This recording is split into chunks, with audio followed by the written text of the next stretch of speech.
Hello, everyone, and welcome back to the Hard Nine podcast.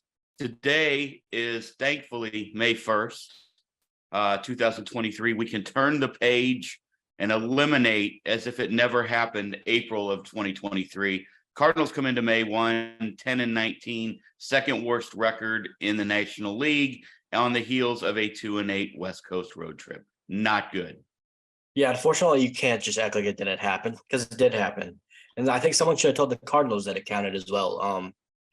Yeah, I don't know what to say anymore. I'm done being optimistic at this point. I'm not even getting angry or upset anymore. It's just like I want to see how they're going to turn it around if they're going to do it. Like if they have players that are capable of turning it around, because there is not one player on this team that's exempt. Actually, that's not true.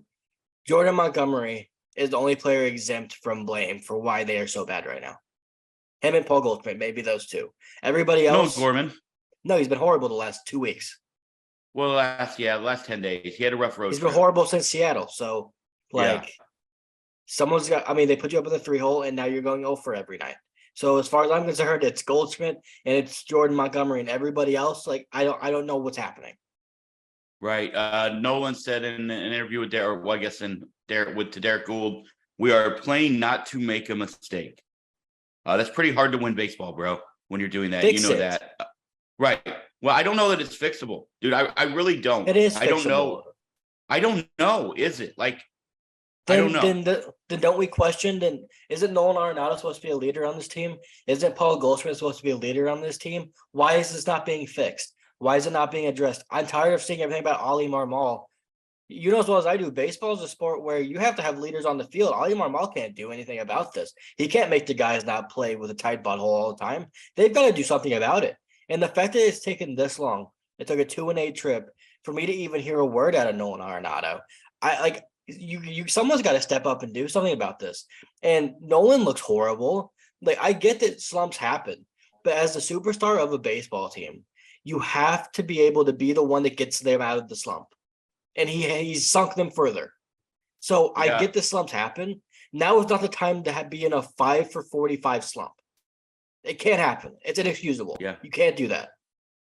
Yeah, I don't. I mean, here's the thing. We can but the firing squad is out, by the way, on Twitter. It's Turner Ward. Yeah, let's get rid of the guy who they've scored more runs this April than they did last April. You wanted to fire Jeff Albert then. Why do people continue to blame batting coaches? When does accountability for the player's lack of execution start to become a thing? It's not like Turner Ward. Like last year, I brought this up many times. I got blasted for it. Jeff Albert's not in there, not preparing the hitters. They're just not succeeding. And when do we maybe start to question, and I think you and I have, and I think a lot of people have, why is it our minor league development is so great? And then when they get to the major league level, it is rough and I know Major League Baseball is way harder. That's really the answer. Becoming a star at the major league level is way easier than becoming a star at the minor league level. We know that. It seemed a lot harder for Cardinals prospects than every other team's prospects. Okay, I agree, but do you think that, and this is what I wanted to bring up to you, and maybe you would know this more than I do. Do you think that's just because we pay attention to all of the Cardinals draft picks, that we pay attention to all the prospects, and then we watch them on a day in and day out? Like if we went to 20 other teams around the league, I mean, do you think maybe they're having the same thing? The amount of superstars in this game is small. Many of them are from Latin countries where people have hit in the international market where the Cardinals have not hit in the international market. I don't need a superstar. I just wonder. I need an all-star. One all-star. No, fair. Like, look at the Braves. Their whole team is all-stars that they developed. Or two guys that Oakland developed. Oakland's developing all-stars at a higher rate than we are. So, I mean, I don't know. Matt Chapman is leading the world in OPS, I think, right now. And Matt Olson and Sean Murphy are both stars for the Braves. So, I don't know what the answer is. And Nolan Gorman's been good. He'd be an all-star if the all-star game was here right now. Like, he would probably make the team. But at some point, like, Donovan looks like he's turning around. The thing that's so frustrating, what do you pinpoint this on? It's not the starting pitching. That's what we thought it was going to be. It's not. They've been great lately. Like, as far as Jack Woodford wasn't good, but what do you expect? I don't know why he's still making starts. You're just throwing away games. Like, it's Noah Syndergaard. Yeah, to be fair. He didn't even get out of the third. I mean, out of the fourth. No. To be fair, you have said this since the beginning. Like, you have been consistent on that. Right. I mean, Also, here's the thing, Dad. if you want to Hold add on. into it, 18 losses in 18 of their losses. So they've lost 19. All right. In 18 of them, they've scored 44 total runs. That's what, not even 2.5. I'm not great. I'm not a mathematist, but it's almost 2.5 a game. I Yeah. mean, what do you want? We don't have, and our pitching, like you said, has put us in there. I heard the stat yesterday. Brad Thompson dropped it. I should have written it down. I meant to, and then I forgot. I got busy doing something. But the amount of one-run losses for this team, especially on this road trip, I think they had maybe three or four on this road trip. It's lack of production. It's lack of hitting with runners in scoring position. It's lack of anyone stepping up in the offensive category, in the offensive Other than lineup. Goldie. It is just right. I don't know what else you do with this team. Like we said 6 weeks ago that this. I went back and looked at our podcast stuff, and how this is maybe the deepest offensive team in baseball. They are scoring runs, but it's coming in bunches, just like last year. They're not scoring runs.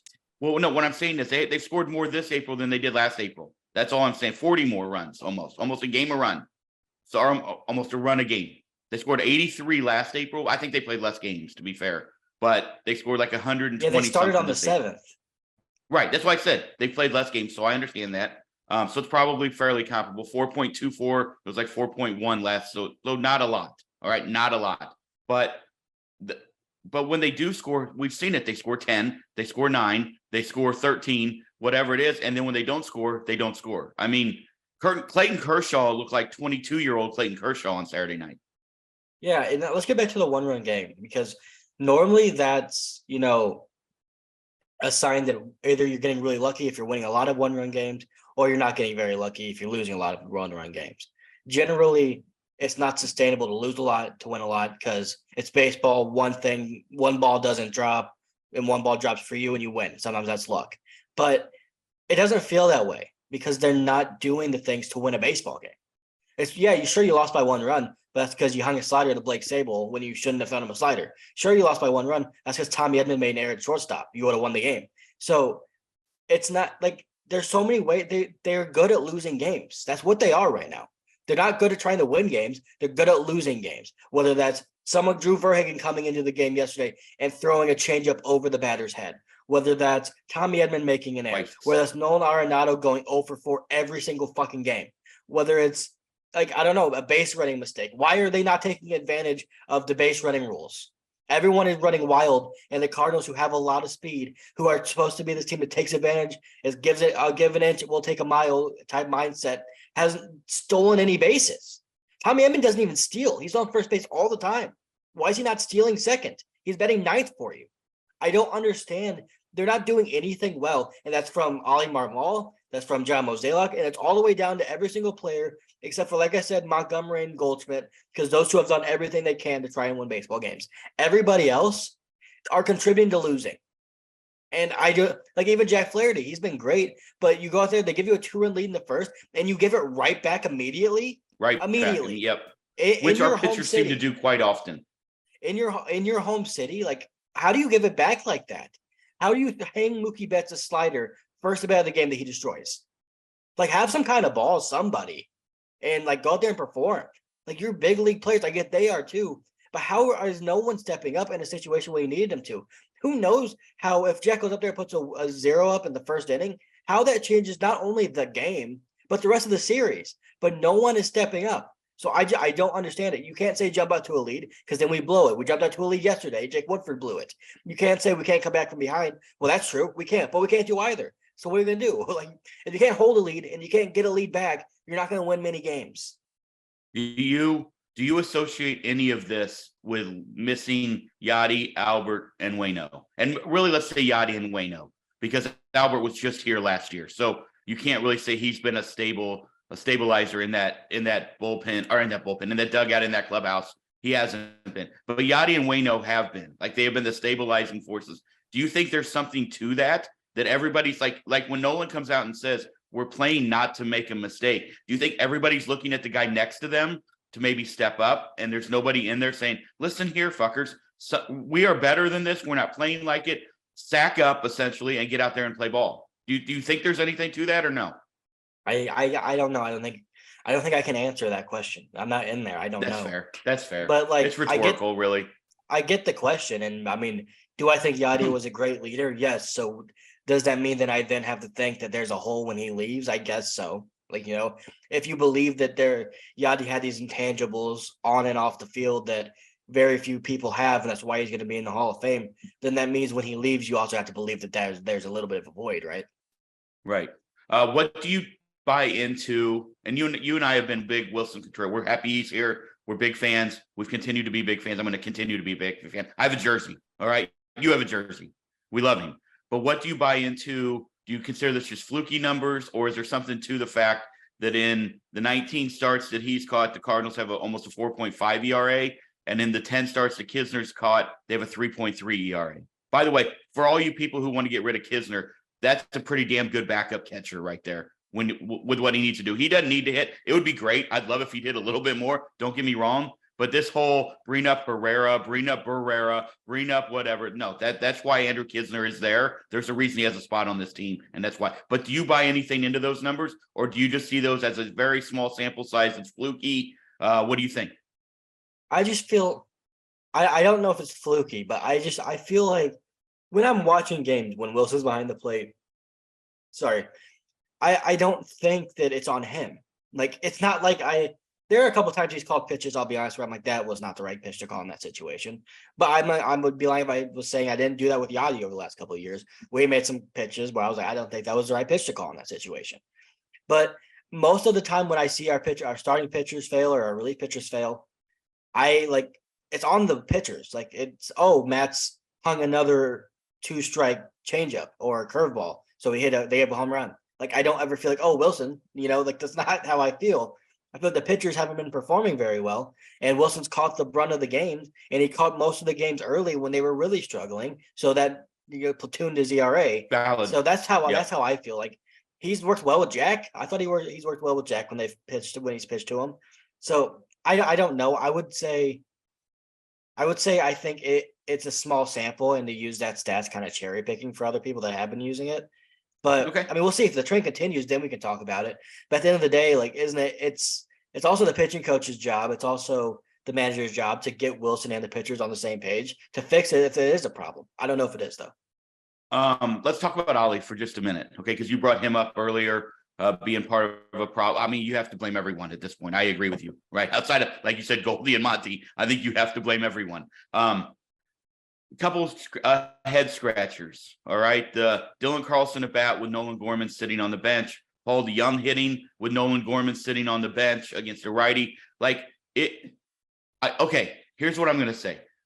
Ollie's comments make sense if you are above 500, that we got to get him some confidence. He's taking good at bats. I know. I also understand, by the way, that he has been better at run production than Nolan Gorman. I understand that over the last very small 6 days, whatever. That's not how. When you are fighting to win games, all right, and this is not a knock at Dylan Carlson. You guys, everybody knows I'm a big Dylan Carlson fan, massive.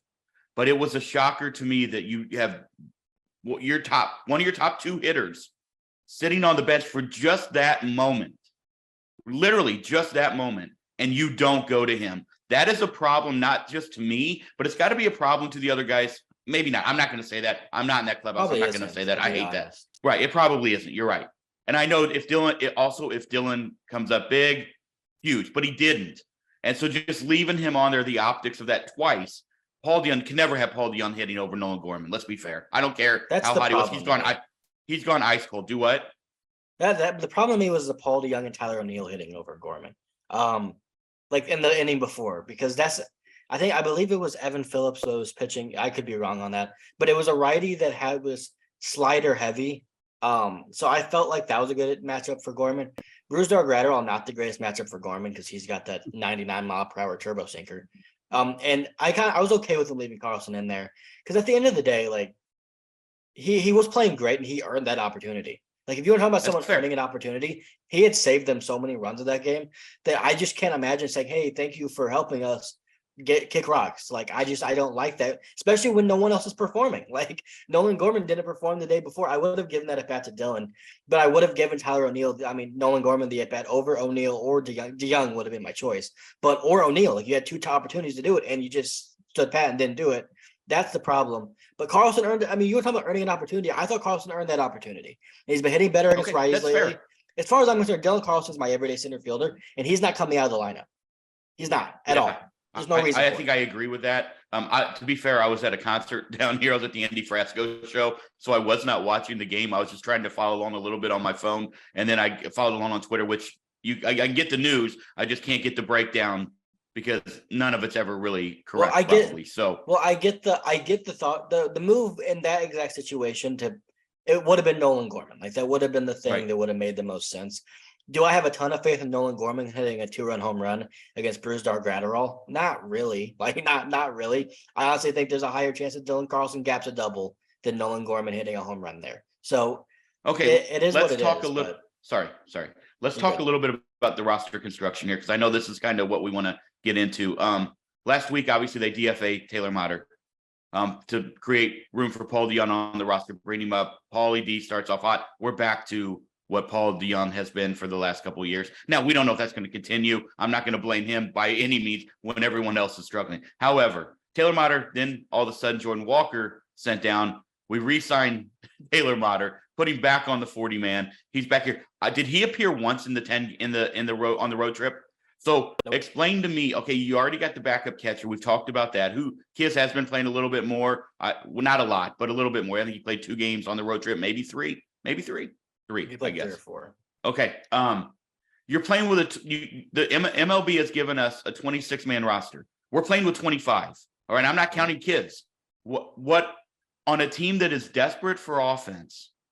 Explain the Taylor Motter decision to me like I'm 5. That's what I need you to do because I don't understand a team in today's day where you are on a 10-game road trip to the West Coast where we talked about how hard that is. And we also predicted, by the way, they go 6-4. They went 2-8. Actually, we said they had to go 6-4 to prove to us that they might be legit. They're not. How can you play down a man in that situation and look at your fans and look at your players? Like you need every hand on deck. I'm perplexed is the only word that comes to my mind right now. I can answer the question as why they did it, but I don't agree with it. So I think it's stupid, but they did it because they wanted more stability in the lineup every day. They wanted to have a rotation of guys who were playing every day. So that's why they did it. Like John Mozeliak was on KMOX yesterday, basically said, Taylor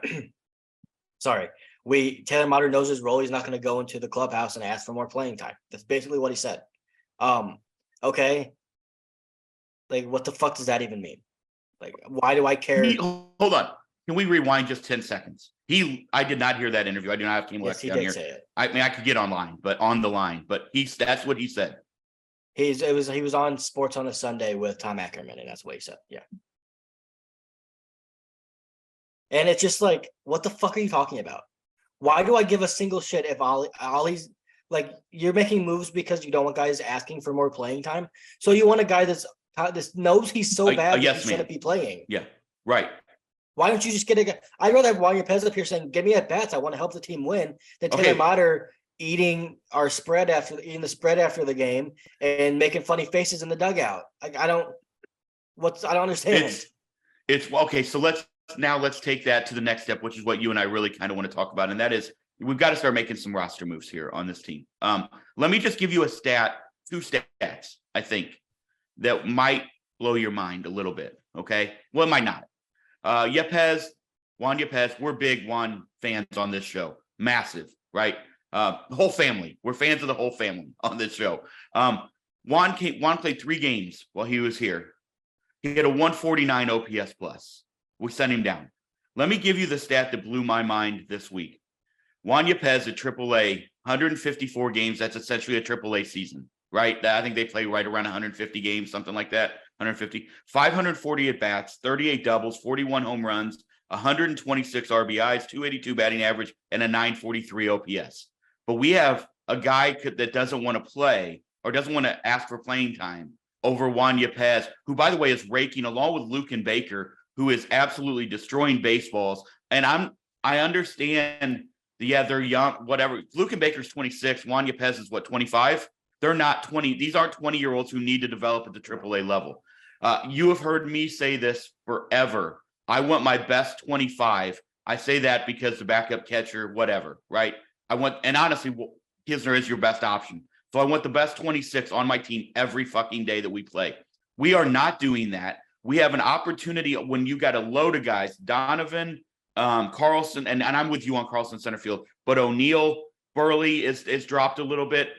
We got guys who are Arenado, who are not performing offensively. And these two guys are absolutely, it was kind of like what Nolan Gorman was doing last year at AAA, when everybody's like, what are we doing playing Paul DeJong 60 games when Nolan Gorman's doing this? You can't tell me that we can't find a way to get Nolan Gorman at second base and get these guys in the lineup when you need offense. I mean, I don't understand. You can't have a defensive specialist at every position, dude.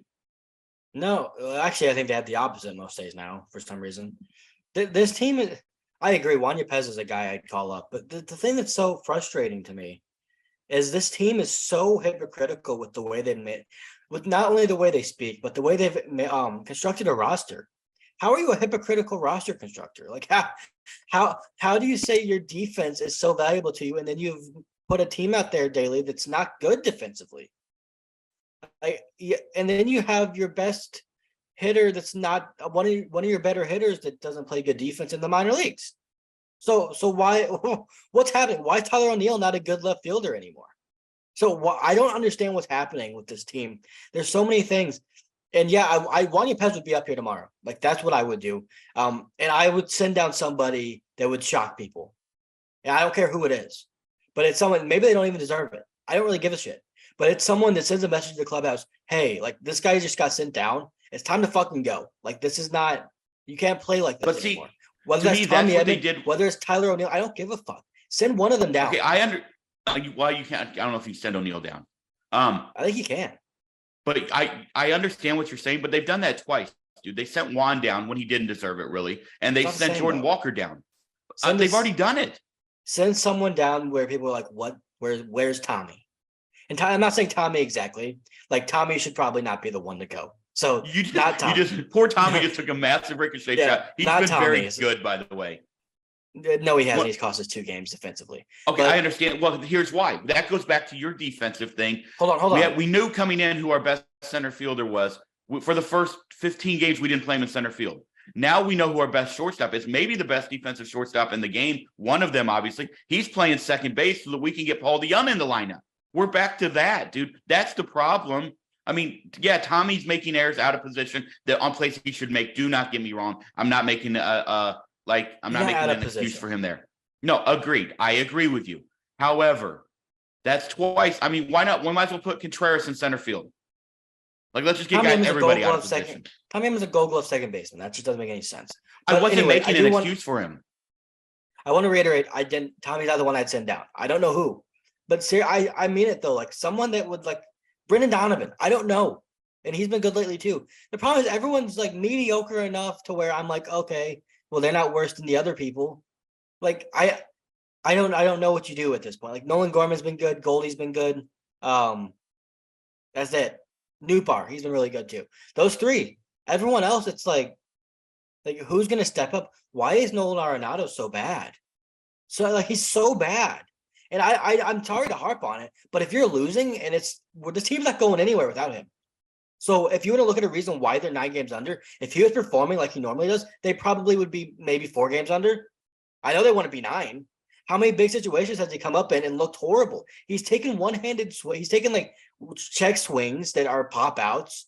I don't understand what's going on, and I don't know why it's such a prolonged slump. Like when did this start? He's hit like 2 home runs, Dad, in his last, like going back to last year, in his last like 50 or 60 games. Well, he really only had a cut. Now, correct me if I'm wrong here, because I could be. He only had a couple really good games in the WBC, didn't he? I mean, he was pretty good in the WBC. I think better than I recollect. But here's what I would do, and then I'll get your take, and you tell me what you would do. Here would be my moves. These would be my roster moves. Mater is back to AAA. If you want to DFA him again, I'm okay with that. But I don't know that you don't have to create a spot on the 40-man roster, so there's no need to do that. He'd go back down to Memphis. Juan Yepez immediately would be back here and be in my lineup on Tuesday. I don't care if they're facing a righty or a lefty. I don't care. He'd be in my lineup. Boom. Even better. 2, Jake Woodford would be back at AAA and Matthew Liberatore would be up here. I don't know when they are going to activate Waino. Have you heard a date on that? He'll be pitching with Woodford's next start. Okay, so They then both pitched Max is yesterday. in my bullpen. Okay, That's what I'm doing. Okay, but he's pitching tomorrow. Matt, I thought they were contemplating skipping a start. Yeah, but they're not. He's scheduled to pitch tomorrow. But okay, well, that's what I would have done. So now poor Matthew Liberatore, who, by the way, 2.14 ERA with 12 K per 9. There's a reason. Well, don't yell at me. Well, I wanted to explain the reason, and then you kept going. Liberatore can't start tomorrow. He's not on. No, I know that. So I think they're gonna give Matt one more chance, and if he's bad, he's done. I think he's done the rotation, maybe for the next 3 years. Like if he might be an expensive Andrew Miller that's not Andrew Miller. So I don't know. Matthew Liberatore's been great. He's throwing harder. But he's still a guy that's only going to give you 5 innings. Like he doesn't go deep into games. So not even AAA, he doesn't go deep into games. So I don't even know what the answer is here because it's so difficult. Like I was looking at it, I was like, you can't send down these guys. I'm not sending down Burleson. He doesn't deserve that. I want Walker back. You know what they should have done? They should have started Walker at AAA because now we could be like, let's bring up the young exciting prospect. You know, and that's like, well, we can't do that because they sent him down. So I don't know what you do. Yeah, I think Woodford going down and Wainwright being activated is quite a pretty obvious one. Not even a move they have to make yet. They probably won't make that until Wainwright starts. Can I ask, but they could send down question? What? Is Waino on the 40? Like, did they didn't take? He's still considered on the 40 man, correct? Even though he was hurt, like they didn't. Okay, so they don't have to make a corresponding move. That was my question on the 40 man roster. Okay, cool. Is Liberatore's on the 40 man as well, so that if they brought him up, they don't have to make a corresponding roster move either there. But I just think Juan Yepez has to be up here. Poor Luke and Baker. I don't know what else that guy's got to do. Trading. Like, let's get him out of this organization. He's going to go somewhere maybe and be able to be successful at a big league level. All he does is hit home runs right now. He's playing decent first base. I've watched a lot of those games because those have been more exciting to me than the Cardinal game. So I've been watching Memphis baseball a little bit, and that team is fun to watch, by the way. Oscar Mercado's doing a good job there. Moises Gomez back in the 4 slot. I mean, huh? I'm gonna have to watch Oscar Mercado play center field. I don't think that's the move. You think they're gonna bring up another outfielder to confuse Ollie even more in the outfield? I don't know what they're doing, Dad. I don't know. We have a guy on the bench that got DFA'd by like one of the worst teams in baseball like 3 years ago. He hadn't had an RBI in 3 seasons, and we pinch hit him with the bases loaded, 2 outs, and Brendan Donovan up. So what do I know? I don't know what they're gonna do. Sometimes I think they can't do what they're actually doing right now. And they're doing it. One thing that is cool for Cardinal fans, and I'm not there, is that the Angels are in town. So go out and see Mike Trout and Ohtani, if nothing else. And my boy Logan Hoppy, is he back? Is he still hurt? I don't even know. I've watched the Angels. Is he out for the year? See, that's how much I paid attention to what happened with him. Your boy. He's your boy. He's been out for the year for 2 weeks. I was a fan of him. Sandoval, who pitched well against us in the WBC. And then you get Ohtani on Wednesday. So you're not winning that game, right? Thursday, Griffin Canning, who knows? Don't know about that one. Sandoval's been pretty good this year. He's 2-1 with a 3.1 ERA. He is a lefty. He is a guy we should hit. That doesn't mean anything. I don't know anything anymore because this team is 10-19, Caleb. This is a team that you predicted to win what, 98 games? No, I said 72. 98 games. They would have to go 88. I can't even do that math now. They'd have to go 88 and something over the last whatever it is. There's 133 games left. Huh? There's 133 games left, I think. So it'd be 88 and 50? 88 and 43, 45, 88 and 45. They have to play 700 baseball to get there. That's what the Braves did last year. Okay, this isn't the Braves. We don't have a Spencer Strider. Well, I'm not saying we're the Braves. I'm just saying it's been done. So watch out. I don't know. Here's the thing. Here's the real thing. I'm still not saying the Cardinals aren't going to make the postseason, by the way. I still think they can. Like, there's so much time left. You don't know what's going to happen in a baseball season. They have a May that's 5 games above 500. You enter June 4 games under. You're not out of anything at that point. We can agree on that, right? Like you can get back in this thing by June if you turn it around. You have a 6-game homestand against the Angels, who Ohtani and Trout are tantalizing figures. You look at them and you say, oh my gosh, don't let those guys beat you. They're incredible. Having to face Shohei kind of sucks. You kind of almost wish maybe you missed that start, but that's a very beatable team. They're not very good. It's not a very good baseball team all the way around. Not very good. You go, and you play the Tigers. They come to us this weekend. I mean, anything less than 4-2 is like you at some point.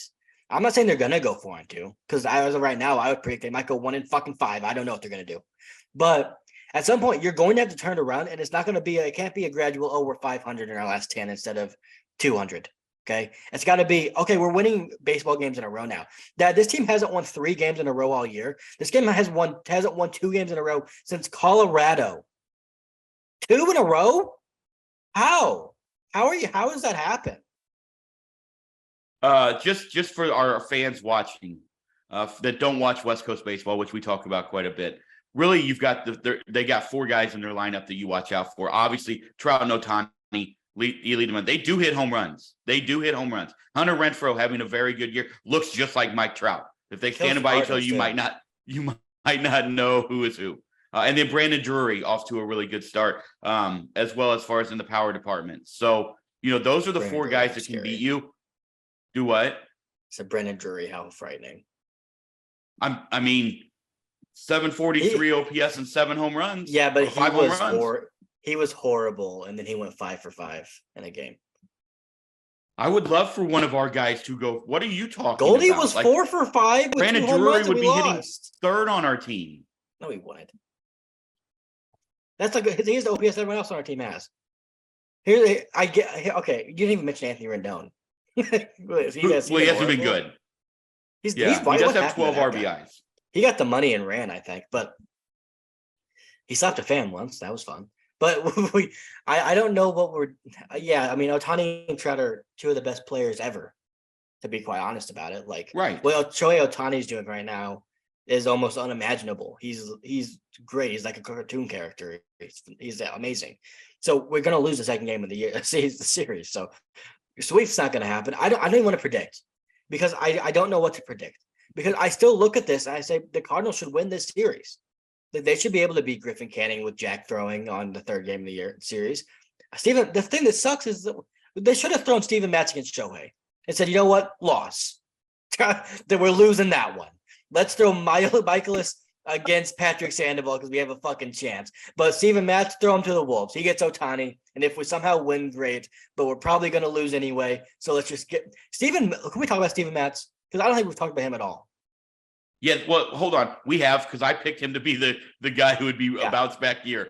So let's be honest. That was wrong on me. This is all on me. This should be his last start in a Cardinal uniform unless he goes out there and goes 7 shutouts. He is so bad. And I don't even want to sugarcoat it anymore. I'm tired of this fucking team. I'm tired of trying to be nice. He can't hit a spot. Have you ever seen somebody that can't locate like he can? No, he There cannot. are at-bats, Dad, where I swear to God, he misses location 5 times down the middle every time. I don't even understand it. He has to be the worst pitcher in baseball on 2 strike counts. He just leaves curveballs over the middle of the plate and they get destroyed. It's like he's begging him to get smoked, and then he looks upset when the umpire doesn't give him 1 call and starts jumping around on the mound like an idiot. Yeah. I hit a corner, dude. I don't understand how you have been a Major League Baseball player for 8 years, 9 years? How long has he been around? How can you not locate anything? It's like I normally don't even notice this. Like when people aren't locating it exactly how they should. With him, it's just you can watch that little. I don't know what it's called. Is it Gamecast or whatever's on your phone? Yeah, the Gamecast. Yeah. If you were to watch it, it would just be in play runs, and it would be sinkers showing in the middle box. It's an in play parenthesis runs. That's what it would say every single inning. I don't understand. Like the video game when I was a kid with the little players are just running around the bases when you hit a home run, it just keeps going and going and going and going. That would be one question that I had for you. Any concern on Zach Thompson? Not really concerned. I think he just doesn't have a good feel for whatever's going on right now. Okay. It's not something that I'm concerned about because relievers go through stretches where they're going to walk people, but it is something that he needs to correct quickly because it's a great thing. Genesis Cabrera's has kind of been able to take over that role for now, which is great. Good for Genesis. But we do need Zach Thompson to be good. I think he'll be fine. He just doesn't have command of his stuff right now for whatever reason. I don't know what the reasoning is, but I think he'll be fine. I'm not really concerned. The guy I do think we overblew. That sounds bad. That sounded bad. The guy Yeah, that no, you said that, by the way. I you did know what? We're not. just gonna move on. You know what I said, and I'm moving on. Okay. Drew Verhagen is Yeah. back to just being dog shit. I don't know. Terrible. I feel like I'm like bullying these players, and I feel bad about the verbs I'm using. But I am so sick and tired of watching people come in and just give away baseball games, and that's what Drew Verhagen's doing right now. How do you? Wilson called for a changeup blown away, and you threw it over the right-handed batter's head. Yep. Twice. How? Twice. If I don't think I was one of the worst pitchers in middle school of any middle school pitcher you ever fucking see. I never did that. I don't understand what You is had a couple happening good with games these- in the summer. I don't understand what's happening with these Major League Baseball players and why they're playing like high school baseball players. What is happening? You explain it to me. No, I can't. The one thing that is wild to me is in spring training, obviously what we saw, and we did say on here, We were temper the champions. expectations. It's spring training, but right, World Series, the spring training champions. Temper the expectations of spring training. However, also get excited because it is baseball. So you are playing against other guys trying to win a job. We understand that, but it is wild that then once that day, like first series was fun. Like that was a good fun series, Toronto. After that, it just seems like all these guys were given an opportunity, and we talk about. You and I've said since December, I don't know how they're going to choose. Well, they chose everybody, and nobody has really stepped up, to be honest with you, except Nolan Gorman. I know this is what Nolan Gorman's going to stepped do. up Guys, overall. understand, he's going to be streaky. He's going to get back on a hot streak again. This is what he's going to do his entire career, is he's going to go through these stretches where he looks like the greatest player in baseball, and then he's going to go through stretches where he struggles, and his whiff rate's gone up a little bit, whatever. Please, go. And if you want Kyle Schwarber, he's one of the streakiest hitters on the planet. Agreed. Like, at the end of the year, you're going to get, the 30 to 40 home run production that you want. But Kyle Schwarber goes through streaks where he looks like he's not even a real baseball player. And then he'll go through his stretches in June most of the time where he hits 12 home runs in a month. And you're like, oh, he just carried us for a month. Nolan Gorman's going to be more like that than he is Goldie. Nolan, when he doesn't look like a fetus trying to swing a baseball bat, he's going to look more like the streaky power hitter, Adam. But I think the thing that's encouraging with him is his expected batting average is really high. I think he's going to be a 280 hitter. I think he has that in him, which is exciting because I always thought, maybe 240, but with a lot of power, which is perfectly acceptable to me if he does that. Agreed. But I do think he's going to be maybe a 270, 280-ish hitter with some doubles and singles sprinked in there as well, which that's a development I didn't see coming, which I think we should take as a positive. I agree. And also with that, he also gets on base. Like he's also an OBP. He's been walking a lot. He's an OBP guy. He takes a lot of walks. Now, like I said, his chase rate's up a little bit. That's going to happen. It's not though. I mean, his chase rate's been it's up a little bit. Lately, but still, yeah. I mean, he's in the 75th percentile. So he's been better than 75% in the league. And last year he was really bad. Like he takes some pitches that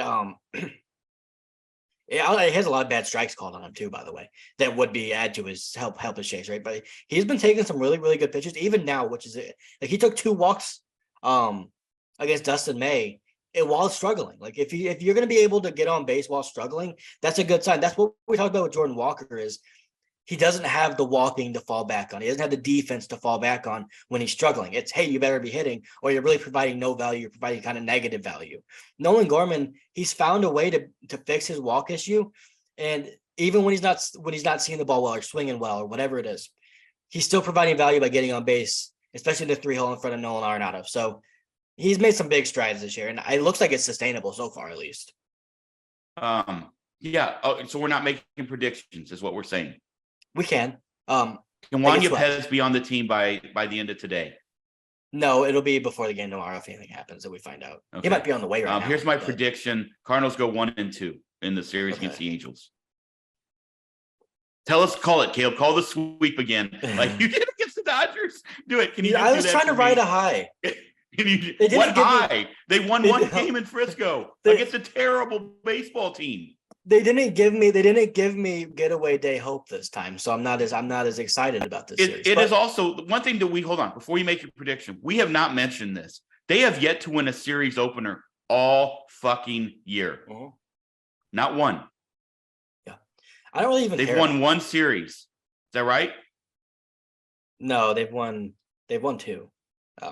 Was I it believe. 2? Colorado and Toronto. God, is that far? That's right. Okay, 2. You're right. And then, Toronto, who by the way is playing good baseball right now. So hey, look at us. We beat them. yeah, we played them when they were horrible at the game. Okay, whatever. I don't think they're gonna lose the series.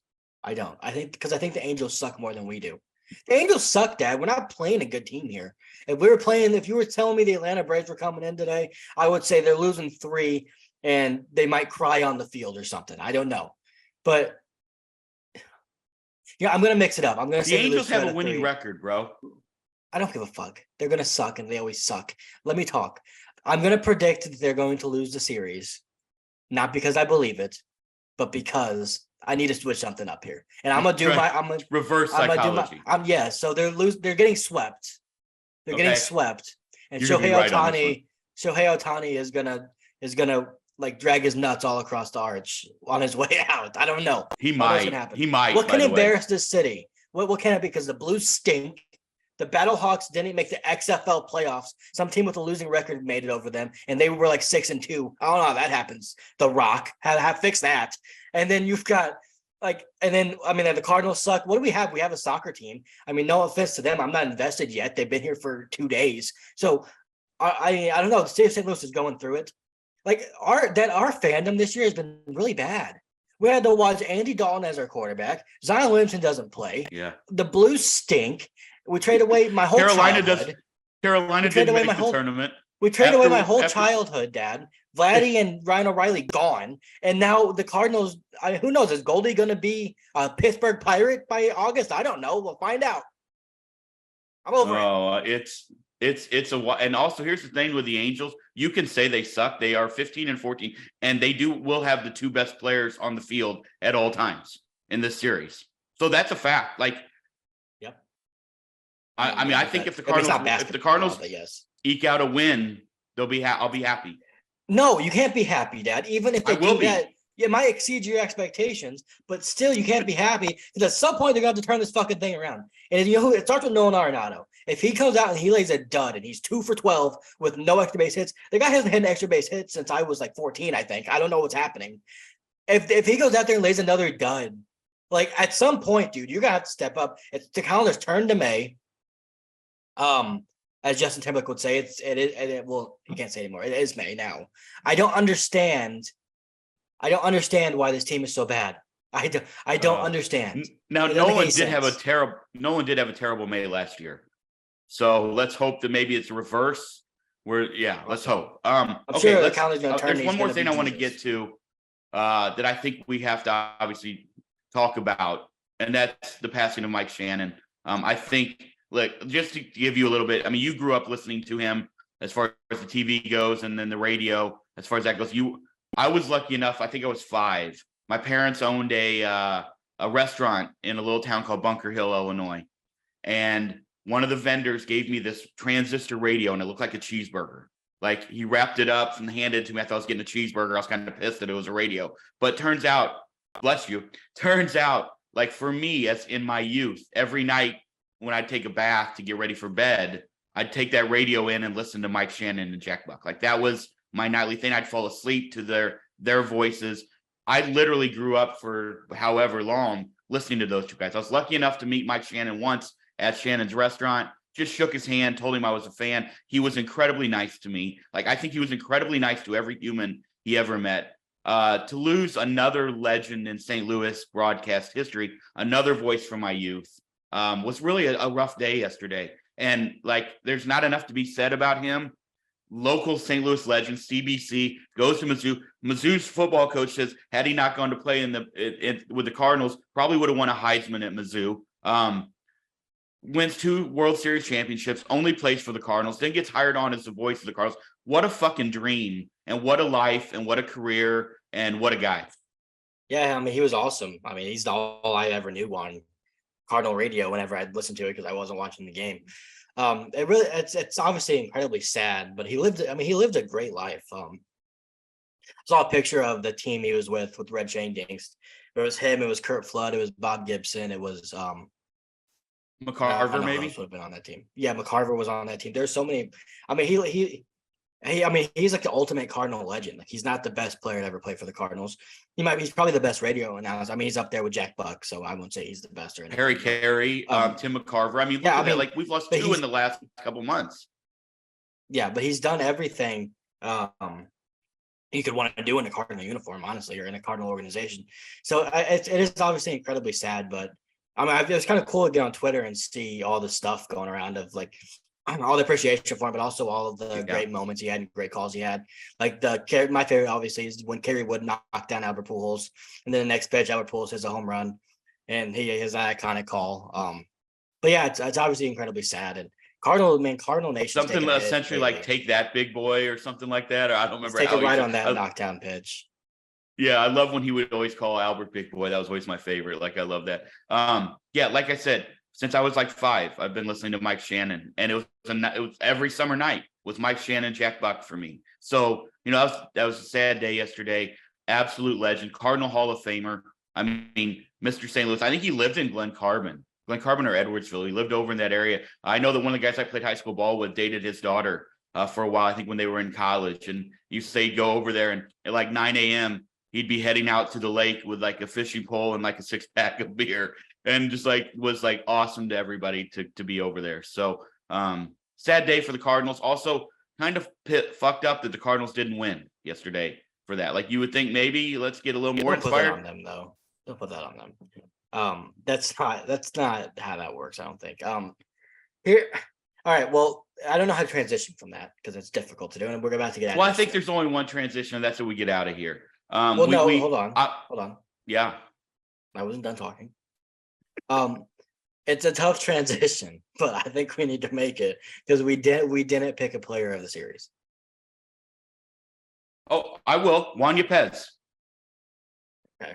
Well, you don't even know if he's going to be there, so that's a bold one. That's right. I still think even if he's not there, he'll be the most valuable Cardinal over the next 3 days. He won't hurt them. So okay. No, I'm just gonna go Paul Goldschmidt because he's the only human I have faith in right now. Him and Montgomery. So you combine them. Can I pick Goldie and Montgomery? Picking a pitcher and a hitter. I think both of them will be great. Can we go ahead and extend Montgomery maybe now? Why would he do that? Right, that's fair. But we chose Miles Michaelis. So let me make. He's been good lately though too. So let's be fair. But let me go stick with this 10-19 team when I could make more money and go anywhere else. Okay, Scott Boras client. Let's see if that happens. Right. Yeah, I think you're right on that. Okay, so Juan Yepez and Paul Goldschmidt. We're both saying 1 and 2. Boy, how times have changed. 2 weeks ago, I would have said easy sweep. That's what I would have said. Actually, not even 3 days ago. I would have said easy sweep. They beat me down this much in 3 days. Do you remember that just a month ago, roughly, we were at Ballpark Village drinking high noons at the pep rally, like getting so excited about how this team was going to just dominate offensively. And here we are. And I know that there are peripherals that look really good. And if you are the glasses half full guy, which I appreciate massively, but you normally are. But if you are, that's what to look at, is that the tides will turn, like the numbers say that they will. But my glass isn't half full or half empty. It's shattered on the floor. Got it. Someone came and knocked it out of my hand. Let's get out of here on that. Did you get that from Bob Uecker? Was that a Uecker one or? No, but it does sound like something you would say. Yeah. Or Yogi. By the way, Yogi movie coming out. Can't wait to see that. That'll be awesome. The documentary on Yogi. Looking forward to that. Another legend from St. Louis. Okay, so here we go. Here's what we got. Go watch the Cardinals. Go to the games. Or don't. Because you're gonna Well, no, go to the games because you're gonna see 5 Hall of Famers. When Waino gets called up. We'll see. Nolan out of his prime. He's Nolan's all you're gonna see 5 Hall of Famers there. Go get to see Ohtani. We're going to get to see him in Houston. I'm excited for that, and Trout. So that'll be fun. And then also hopefully maybe the Cardinals get hot at the right time. Back home where we'd love to say they're great, but they're not. But that's what we need them to get great. It's a new month. At home than on the road. Everything can change just like that. That's what we need right now. Like we need it. I posted a tweet yesterday of Joe Boo. That's what we need. We need him, the cigars, the rum, and a live chicken. And we need something like that to happen. Yeah, I don't know. I mean, I have to play better baseball. Hey, play better baseball, please. There we go. Even There bad we go. teams All right, win guys. series, so win a series. We will be back later this week, maybe on Thursday.